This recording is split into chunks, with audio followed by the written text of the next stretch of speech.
हा sir, okay.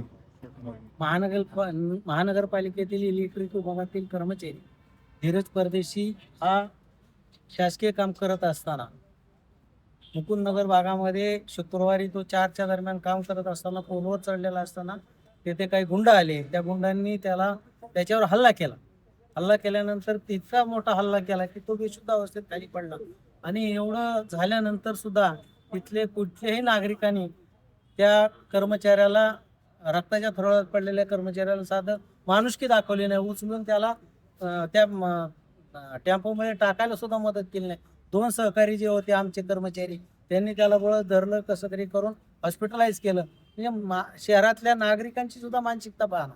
त्यांना आपण जर रस्त्यावर एखादा ॲक्सिडेंट झाला, आपण गाडी उभा करतो, त्याला मदत करतो, त्याला कुठेतरी ॲम्ब्युलन्स बोलवतो, त्याला गाडीत टाकतो. तर ह्यांनी तेवढी सुद्धा माणुसकी दाखवलेली नाही.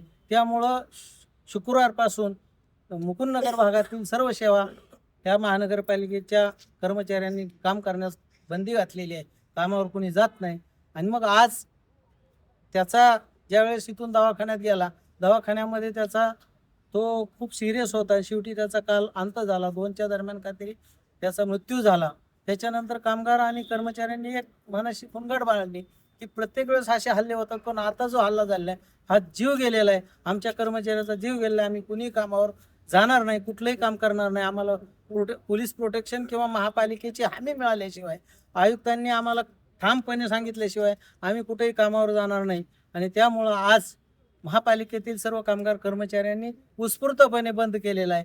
हा बंद फक्त पाणी पुरवठा सोडलं तर कुठल्याही विभागातला कामगार कर्मचारी आज कामावर गेलेला नाही. ऑफिसची तर कुलपच उघडली गेलेली नाही. कुणी तिथं फिरकलेलं सुद्धा नाही. आम्ही एवढे 10-15 लोक इथं काय चाललंय बघायला आलेलो होतो. कुठलाही कर्मचारी ऑफिसच्या प्रिमायसेसमध्ये सुद्धा आलेला नाही. इतका कडकडीत बंद आज आमच्या महानगरपालिका कामगारांनी केलेला आहे.